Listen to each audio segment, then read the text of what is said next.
10 years ago, I had my first exhibition here. I had no idea if it would work or was at all possible, but with a few small steps and a very steep learning curve, I made my first sculpture called The Lost Correspondent. Teaming up with a marine biologist and a local dive centre, I submerged the work off the coast of Grenada in an area decimated by Hurricane Ivan. And then this incredible thing happened. It transformed. One sculpture became two quickly became 26. And before I knew it, we had the world's first underwater sculpture park. In 2009, I moved to Mexico and started by casting local fishermen. This grew to a small community, to almost an entire movement of people in defense of the sea, and then finally to an underwater museum with over 500 living sculptures. Gardening, it seems, is not just for greenhouses. We've since scaled up the designs. Ocean Atlas in the Bahamas, rising 16 feet up to the surface and weighing over 40 tons. To now, currently in Lanzarote, where I'm making an underwater botanical garden, the first of its kind in the Atlantic Ocean. Each project, we use materials and designs that help encourage life. A long-lasting pH-neutral cement provides a stable and permanent platform. It is textured to allow coral polyps to attach. We position them down current from natural reefs so that after spawning, there's areas for them to settle. The formations are all configured so that they aggregate fish on a really large scale. Even this VW beetle has an internal living habitat to encourage crustaceans such as lobsters and sea urchins. So why exhibit my work in the ocean? Because honestly, it's really not easy.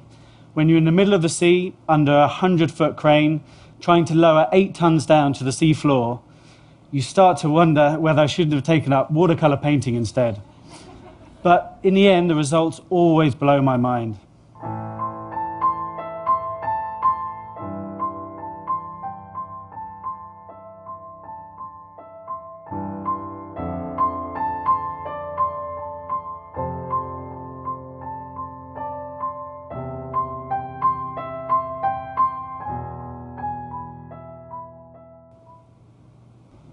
The ocean is the most incredible exhibition space an artist could ever wish for.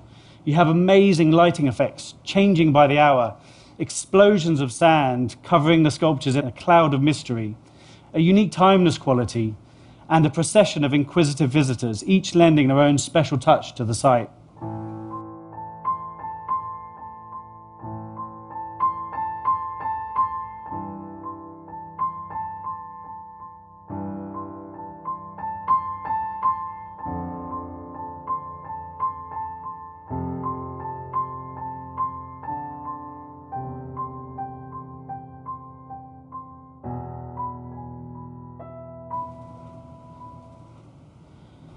But over the years, I've realized that the greatest thing about what we do, the really humbling thing about the work, is that as soon as we submerge the sculptures, they're not ours anymore, because as soon as we sink them, the sculptures, they belong to the sea. As new reefs form, a new world literally starts to evolve, a world that continuously amazes me.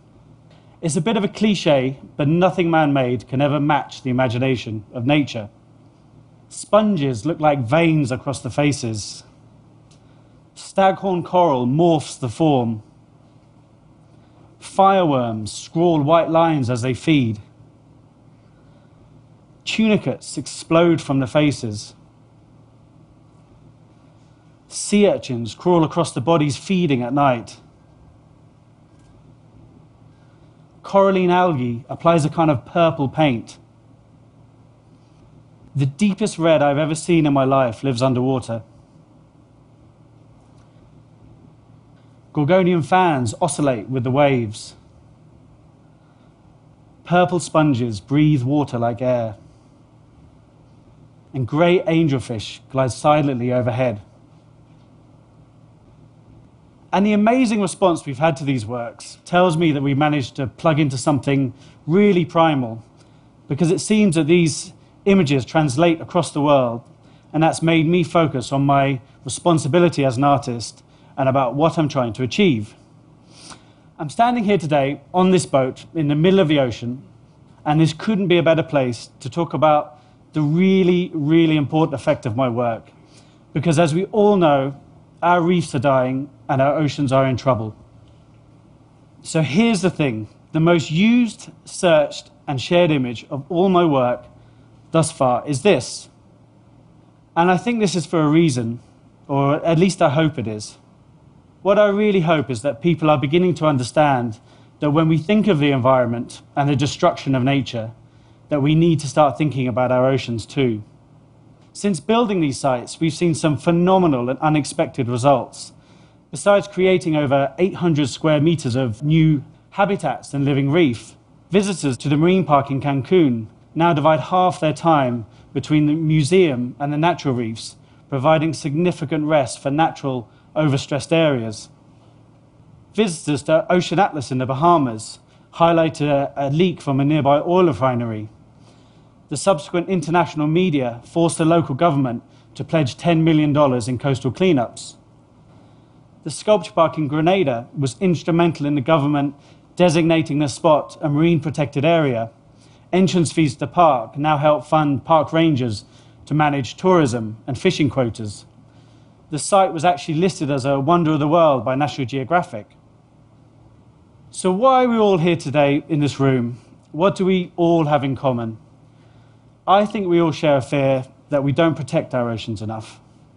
And one way of thinking about this is that we don't regard our oceans as sacred, and we should. When we see incredible places like the Himalayas or the Sagrada Familia or the Mona Lisa even, when we see these incredible places and things, we understand their importance. We call them sacred, and we do our best to cherish them, to protect them, and to keep them safe. But in order to do that, we are the ones that have to assign that value. Otherwise, it will be desecrated by someone who doesn't understand that value. So I want to finish up tonight by talking about sacred things.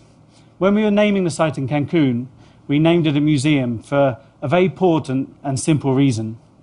Museums are places of preservation, of conservation, and of education.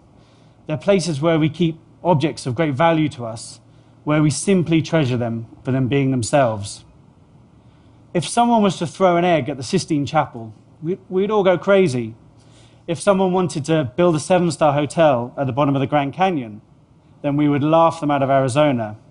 Yet every day, we dredge, pollute, and overfish our oceans.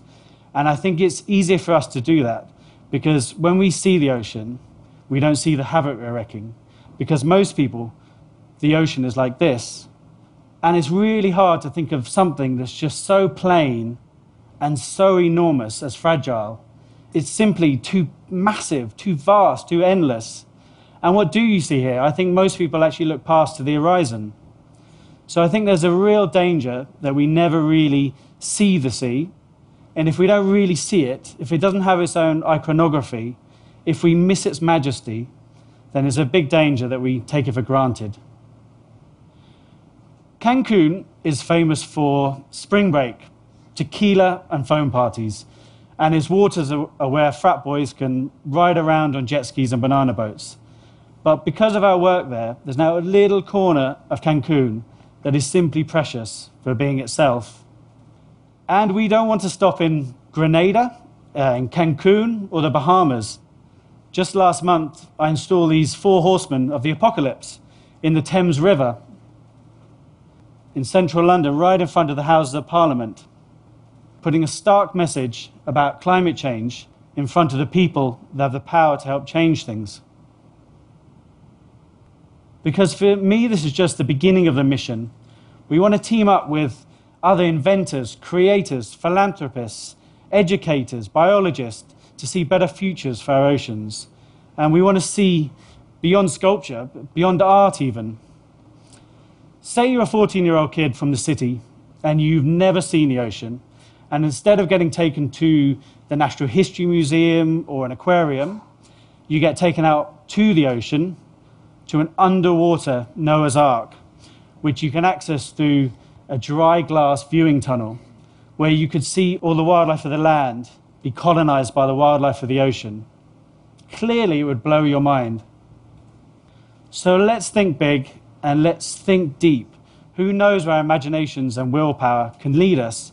I hope that by bringing our art into the ocean, that not only do we take advantage of amazing creativity and visual impact of the setting, that we're also giving something back. And by encouraging new environments to thrive, and in some way opening up a new, or maybe it's a really old way of seeing the seas as delicate, precious places worthy of our protection. Our oceans are sacred. Thank you.